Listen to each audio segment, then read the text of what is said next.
तर जय हिंद सर्वांना.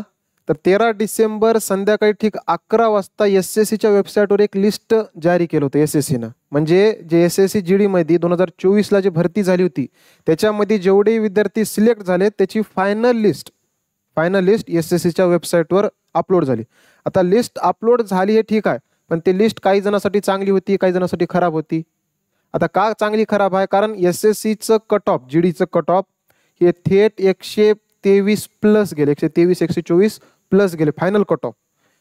तर या ठिकाणी आता काही जणांचं सिलेक्शन झालं असेल तर सगळ्यात अगोदर ज्या विद्यार्थ्यांचं सिलेक्शन झालंय त्या विद्यार्थ्यांना खरंच मनापासून मेहनत केलेलं आहे, त्याच्यामुळंच तर हे एवढी हाय कट ऑफ ते पार करून फायनल सिलेक्शन घेतलेत. तर तशा विद्यार्थ्यांचं सगळ्यात अगोदर मनापासून अभिनंदन. पण आता ते विद्यार्थी झाल्याच्या नंतर आता हे कट ऑफ बघून सगळ्यात पहिल्यांदा जे 2025ची तयारी करायत विद्यार्थी, जे 2025ची तयारी करालेत त्यांच्यासाठी कुठतरी स्पीड ब्रेकर तयार होते. स्पीड ब्रेकर का तयार होते? कारण पोरग मस्तपैकी आता तयारी करू लागला, अभ्यास चांगला सुरू होता, मधीच ही लिस्ट आली आणि पोरग कट ऑफ बघले की बाबा 125 124 अशी कट ऑफ चालली. मग कुठं तर त्याला स्पीड ब्रेकर लागणारच आहे किंवा डोक्यामध्ये काय तर असं काय विचार सुरू राहणारच आहे. आता काही जण कट ऑफ बघून थोडेफार विद्यार्थी आता कल्टी मारतात, पण आता कट ऑफ हाय जाण्याचंही काही कारण आहेत. तर गेल्या वर्षीच्या तुलनेनं हाय गेली कट ऑफ, गेल्या वर्षीच्या म्हणजे 2023च्या तुलनेनं हाय कट ऑफ गेली. आता हाय जाण्याचं कारण काय तर ते तर बघूत, पण सगळ्यात अगोदर जे वेबसाईटवर जी PDF आली होती त्याचं आपण सगळ्यात अगोदर बघूत की त्याच्यामध्ये काय दिलं होतं. की त्यानं सांगितलं होतं की बाबा SSGDचं किती 2024ची परीक्षा होती आणि त्यानं सांगतानाच काय सांगितलं की या ठिकाणी टोटल फक्त जे मेन आहे ते सांगलो मी, 3,51,176 मुलांना त्यानं एक्झाम क्वालिफाय केले होते. किती जण? 3,51,176. त्याच्यानंतर त्याच्यामध्येच काय झालं होतं, 39,440 हे फिमेल होते म्हणजे मुली होते आणि त्याच्यानंतर 3,11,736 काय होते तर या ठिकाणी म्हणजे मुलं होते. आता एकूण वॅकन्सीज बघायला गेलं तर किती होती टोटल? तर 45,000 प्लस होती. म्हणजे 45,000 जागे म्हणजे तेवढेच पोस्ट, आणि तेवढे पोस्टचे जेवढे विद्यार्थी होते तेवढे त्याच्यामध्ये सिलेक्ट झालेले. आता ते स्टेट वाईज मेरिट लावलेलं आहे किंवा लिस्ट तयार झालेली आहे स्टेट वाईज, कारण SSC GDचं कट ऑफ स्टेट वाईज लागते. कारण काही म्हणजे SSFची पोस्ट सोडून, SSF जी पोस्ट राहणार आहे SSFची पोस्ट सोडून बाकी सगळ्या पोस्टसाठी स्टेट वाईज कट ऑफ जाते. आणि SSF एक मात्र अशी पोस्ट आहे की ज्याचे cut off all over India ठरते. पण महाराष्ट्रामधून SSF साठी कोणी नव्हतं या ठिकाणी, कारण पोस्ट एकदम कमी राहतात SSF मध्ये. आता ही लिस्ट त्याच्यामध्ये टाकलं होतं की ज्याच्यामध्ये ही 1 2 3 म्हणजे ABCD जे फॉर्म भरताना तुम्ही भरले होते ना, Aला BSF CISF CRPF या प्रकारचे फॉर्म होते, फॉर्म भरताना जे पोस्ट होते ना. आता त्याच्यानंतर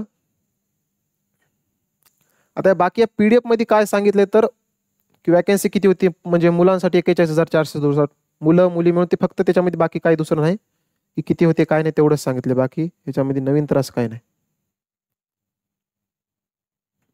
आता हे सगळं झाल्याच्या नंतर खाली तुम्हाला कट ऑफ भेटून जातात. आता हे आंध्र प्रदेश सेम, आता ARची AR नंतर BSF कॅटेगरी वाईज सर्वांची इथं कट ऑफ दिलेला आहे. आता सेम येते महाराष्ट्राची कट ऑफ आपल्याला दिसेल, महाराष्ट्राची पण कट ऑफ दिसेल. हे सगळीच्या सगळी जेवढी कट ऑफची PDF आहे ते सगळ्याच्या सगळं मी टेलिग्राम चॅनल, कोणतं टेलिग्राम चॅनल आहे तर श्रेयश मॅथ्स टेलिग्राम चॅनल आहे, त्याच्यावर मी जेवढी लिस्ट आहे तेवढे अपलोड केला. आता ज्या विद्यार्थ्यांचं नाव त्या लिस्टमध्ये नाही, म्हणजे गेल्या वेळेस जे भरती दिले होते पण त्याचं नाव आलं नाही, आता त्या विद्यार्थ्यांसाठी दोनच ऑप्शन आहेत. एक तर आलेल्या भरतीची तयारी करणं, आणि दुसरं म्हणजे काही जणांचं वय पण संपलं, हेच लास्ट होतं. आता पोराला 115 मार्क होते, त्यांना आशेनं बसलाय की माझं काय तर सिलेक्शन होईल 115 120 वर, पण त्याचं बॅड लकनं काय झालं तर सिलेक्शन झालं नाही. आता मेन कारण सांगतो की आता कट ऑफ तर सगळ्याला माहित आहे, एक वेळेस मी काय करतो तर कट ऑफ देतो. ज्या कोणत्या विद्यार्थ्यांना जर माहीत नसेल ना कट ऑफ किती आहे काय नाही, तर त्या विद्यार्थ्यांसाठी मी कट ऑफ लिहून देतो एक वेळेस, म्हणजे थोडंसं क्लिअर होऊन जाते.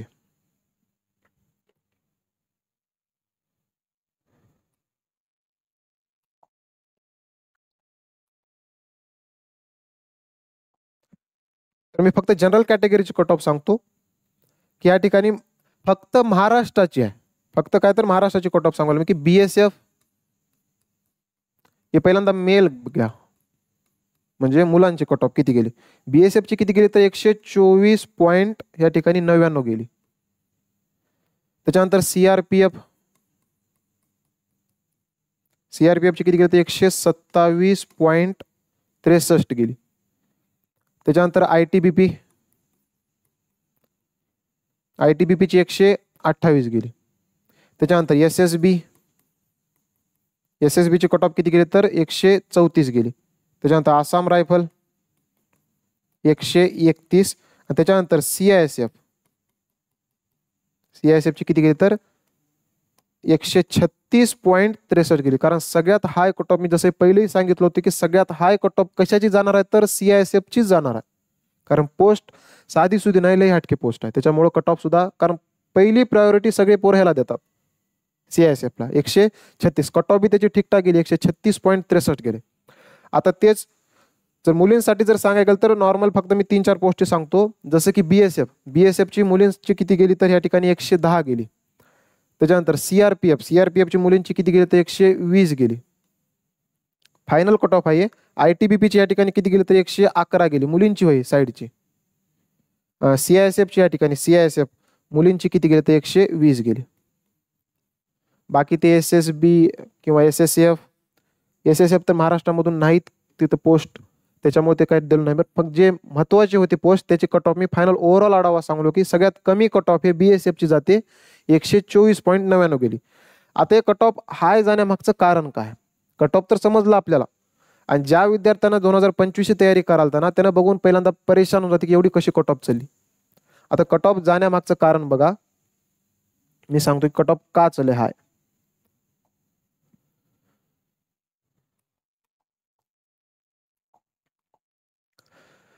सगळ्यात पहिलं कारण एक आहे की कट ऑफ हाय जाण्यामागचं की 2023च्या तुलनेत 2024चा पेपर हे सोपा आला होता. कारण तुम्ही काढून बघा एक वेळेस 2023चा आणि 2021चा पेपर सगळ्यात हटके पेपर होता त्या टायमाला. आणि त्यानं काय केलं नंतर 2021-23ला तर पेपर हटके काढला होता, आणि त्याच्यानंतर 2024ला एकदम लेवल कमी केलं. सगळ्यात मेन कारण तर हेच होतं की लेवल थोडंफार कमी झाली, आणि कमी झाल्याच्या नंतर कुठंतरी आता ह्याच्यामध्ये मला सांगा, ह्याच्यामध्ये थोडंसं हार्ड डिफिकल्ट लेवलचे क्वेश्चन होते आणि ह्याच्यामध्ये थोडंसं नॉर्मल इझी लेवलचे क्वेश्चन येवलेले समजा.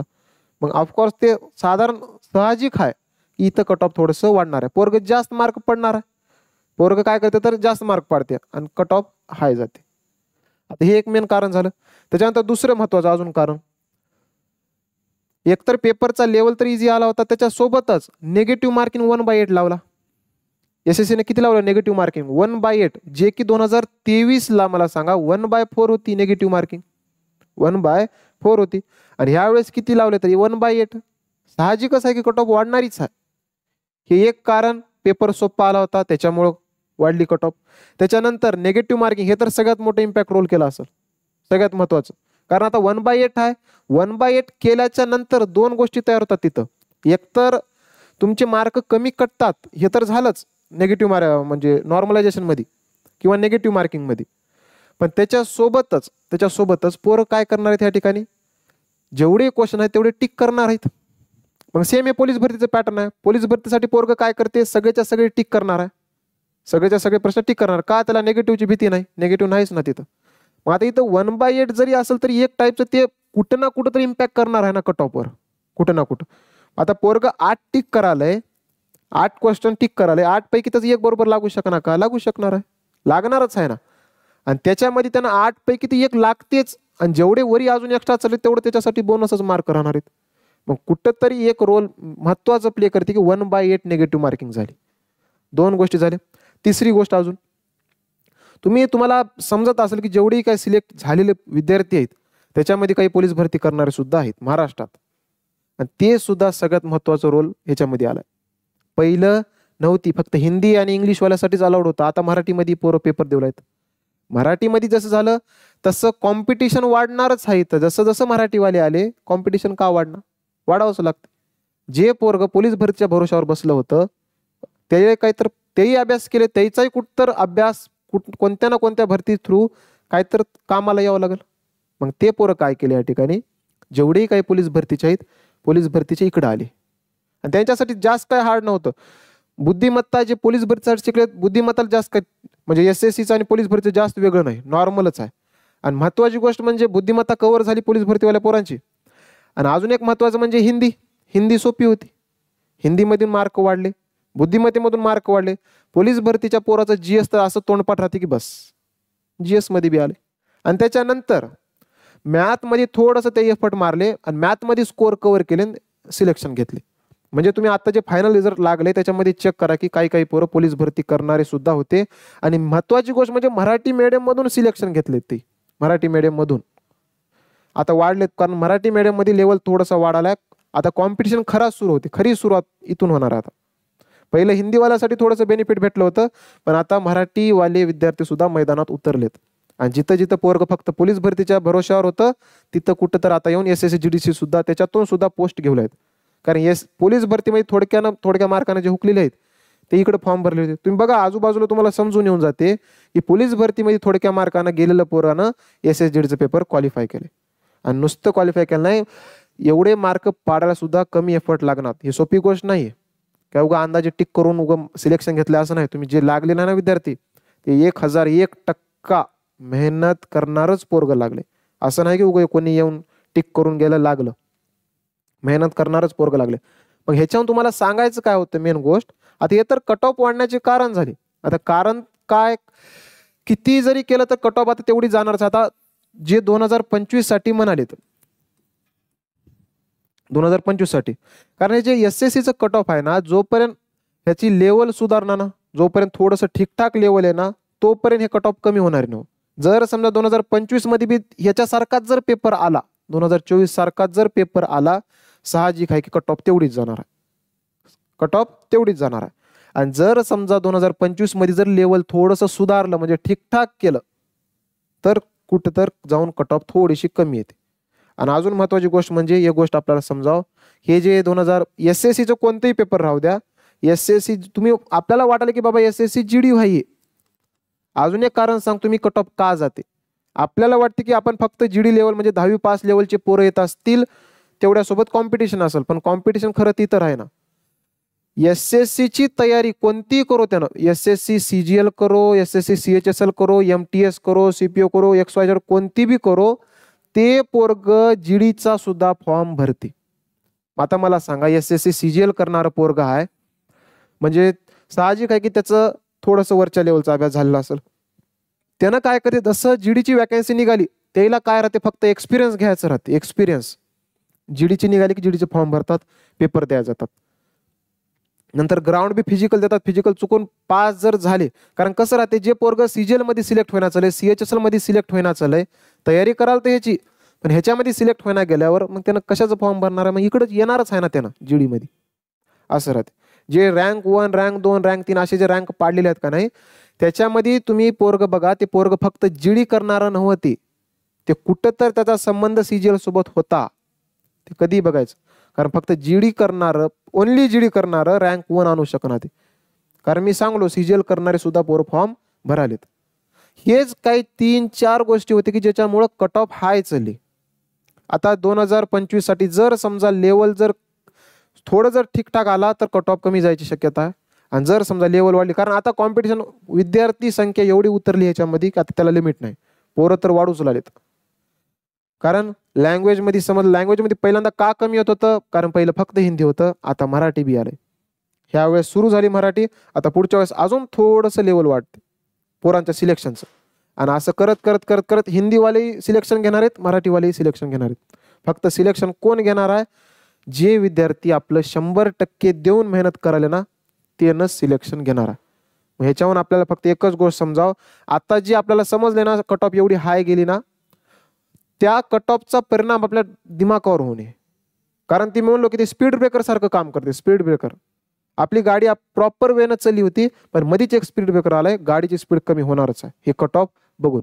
पण त्याचा परिणाम आपल्या डोक्यावर होऊ देऊ नका. कट ऑफ हाय जाण्यामागचं कारणच हे आहे की पेपरचा लेवल थोडासा सोपा होता 2023च्या तुलनेनं. मग आपल्याला दोन्हीसाठी तयार राहायचं. आता नेक्स्ट, आता पुढं काय करायचं मी सांगलो, पुढं काय करायचं आहे ते हे मी सांगलो. हे तर कारण झालं, ठीक आहे. पण आता नेमकं आपल्याला पुढे जाऊन काय करायचं आहे,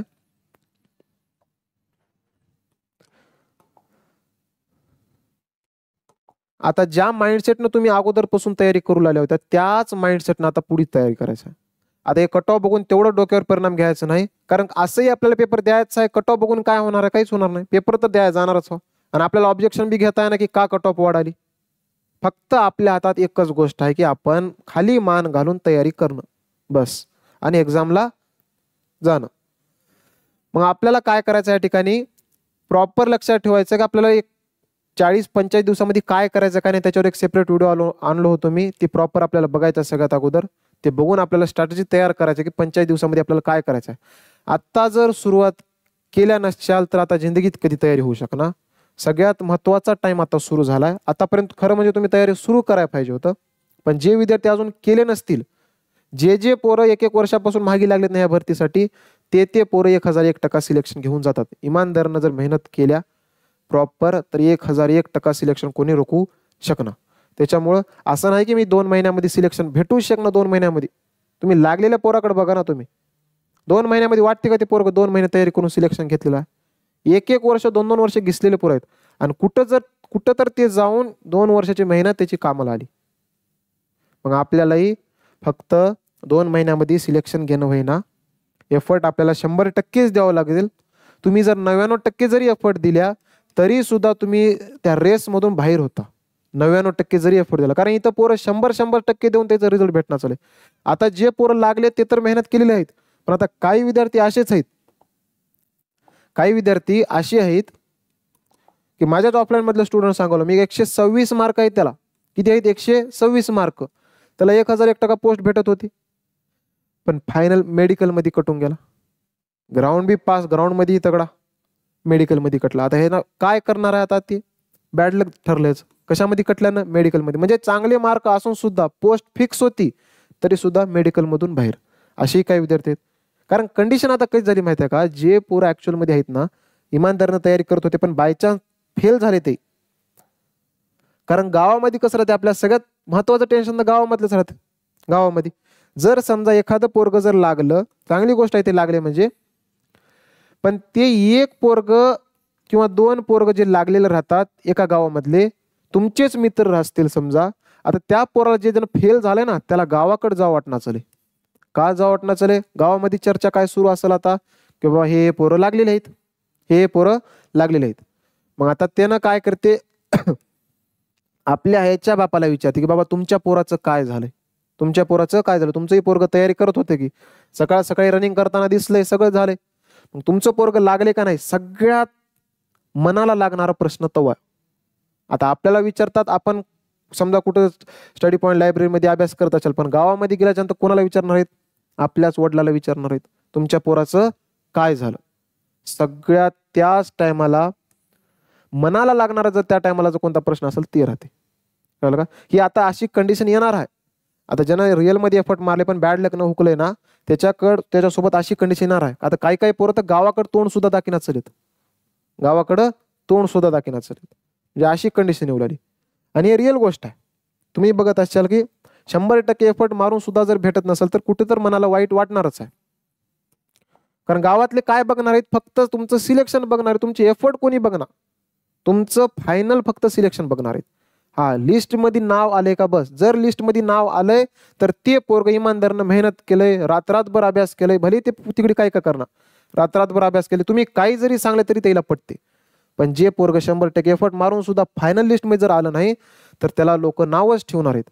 आपण किती जीव तोडून सांगू द्या की बाबा मी मेहनत घेतलो होतो, काहीच नाही, काही नाव ठेवतात. आता तू बापू तिकडं शिकाय होतास जिल्ह्याच्या ठिकाणी, तालुक्याच्या ठिकाणी, तुला त्या कोणत्या की पोरीसोबत बघलो होतो, पोरीचं मॅटर होऊन असे XYZ लई पोरीमुळे वाया गेलं, काय नाही, उगं मोबाईल बघावं, काहीच नव्हतं, उगं पोरासोबत आवारी पोरासोबत फिरायलंय, असे 1000 प्रश्न तयार होतात. कारण काही बोलतात, हे रिअल गोष्ट आहे. गावाकडे आपल्याला माहिती आहे कसं चालेल, सिच्युएशन कशी राहते काय नाही. पण आता ते डोक्यात घ्यायच्या पेक्षा की आलेल्या नेक्स्ट भरतीमध्ये त्याला त्या भरती थ्रून उत्तर देणं सगळ्यात महत्वाचं. मग आता ज्या विद्यार्थ्याचं फायनल सिलेक्शन जर हुकला असेल त्यानं सरळ सरळ 2025च्या भरतीवर टार्गेट करा. कारण तुमचं ऑलरेडी ठीकठाक अभ्यास झालेला आहे, जास्त एफर्ट मारायची गरज नाही. मग तुम्ही सरळ सरळ 2025 मध्ये सगळं 100% आपलं झोकून देऊन टाकून द्यायचं 2025 साठी. आतापासूनच मॉक टेस्टची तयारी ठेवा, मॉक टेस्ट थ्रू. आणि त्याच्यानंतर सगळ्यात महत्त्वाचं म्हणजे 2023 मध्ये जे पेपर झालेले होते ना 2023 ते मी दररोज काय करवलं या ठिकाणी तर टेलिग्रामवर अपलोड करू एक एक सेट. जे टेलिग्रामवर एक एक सेट अपलोड करू ना मराठीमध्ये एक एक सेट जे अपलोड करू ते 2023 आहे. त्याचा लेवल थोडासा वर होता. जर फ्युचरमध्ये 2025 मध्ये जर लेवल वाढला तर आपल्याला ते कामाला येणार आहे. कारण त्याच्या थ्रू तुम्ही प्रॅक्टिस करायचा. मॉक टेस्ट सुरू करायचा. मॉक टेस्ट सगळ्यात महत्त्वाचा रोल प्ले करणार आहे. जसं की मी सांगलो होतो की 3-4 दिवसामध्ये मी ॲपवर माझ्या ॲपवर सुद्धा श्रेयस मॅथ्स ॲपवर टेस्ट सिरीज आणायचा मी प्रयत्न करतो. जर तुम्हाला अदर कोणत्या प्लॅटफॉर्मवर जर टेस्ट सिरीज भेटत असेल मराठीमधून तर चांगली गोष्ट आहे. पण टेस्ट सिरीज आत्तापासूनच सुरुवात करा. एकमेव ऑप्शन ते आहे की टेस्ट सिरीज थ्रूच तुमचे मार्क इम्प्रूव्ह होणार आहेत. इतर टेस्टमध्ये तुम्हाला 130, 135, 120 प्लस राव मार्क. जेवढे मॉक टेस्टमध्ये मार्क राहतात तेवढेच तुम्हाला फायनल टेस्टमध्येच मार्क राहणार आहेत. हे आपल्याला पक्क डोक्यामध्ये आपल्याला ठेवायचं आहे.